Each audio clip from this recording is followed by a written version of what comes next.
Assalamualaikum warahmatullahi wabarakatuh. Nama saya Samsu dari Prodi Manajemen Universitas Pancasakti Cikarang.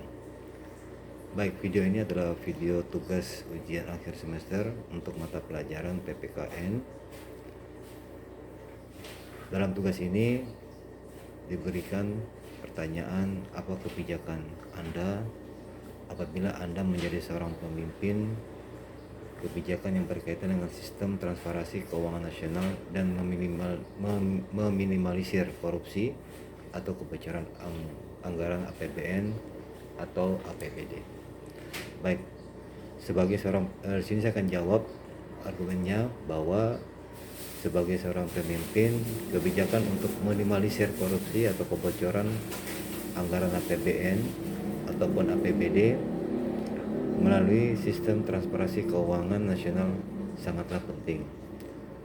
Transparansi keuangan akan membuka akses informasi terkait penggunaan dan alokasi dana negara, sehingga memungkinkan masyarakat oleh pihak-pihak yang terlibat untuk mengawasi, mengaudit pengelolaan keuangan publik. Berikut adalah beberapa kebijakan yang akan diimplementasikan.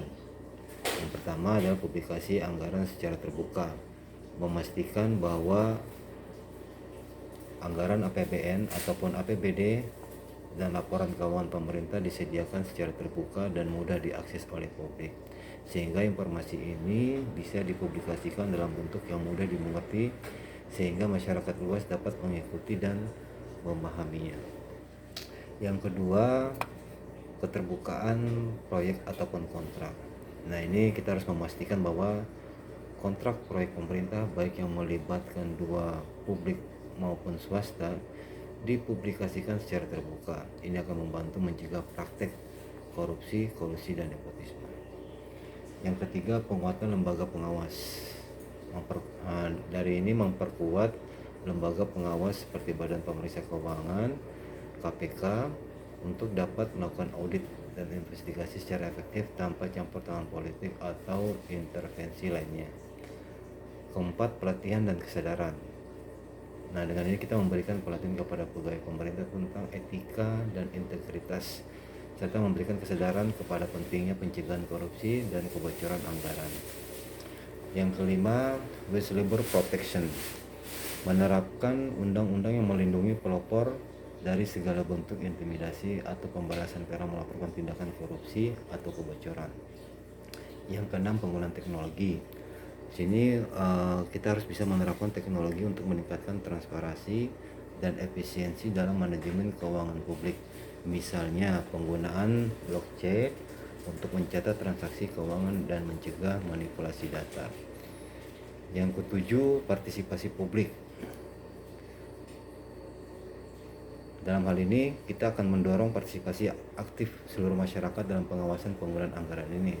Dapat dilakukan melalui forum konsultasi publik atau penggunaan teknologi partisipatif yang memungkinkan masyarakat untuk bisa memberikan satu masukan saran terhadap alokasi anggaran.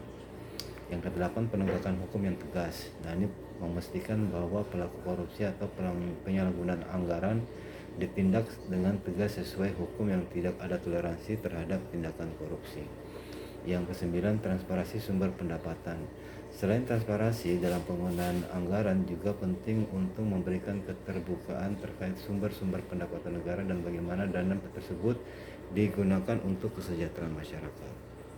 Kesepuluh, keterlibatan media, yaitu mendorong peran media sebagai independen untuk melakukan investigasi dan melaporkan dugaan tindakan korupsi atau kebocoran anggaran kepada publik.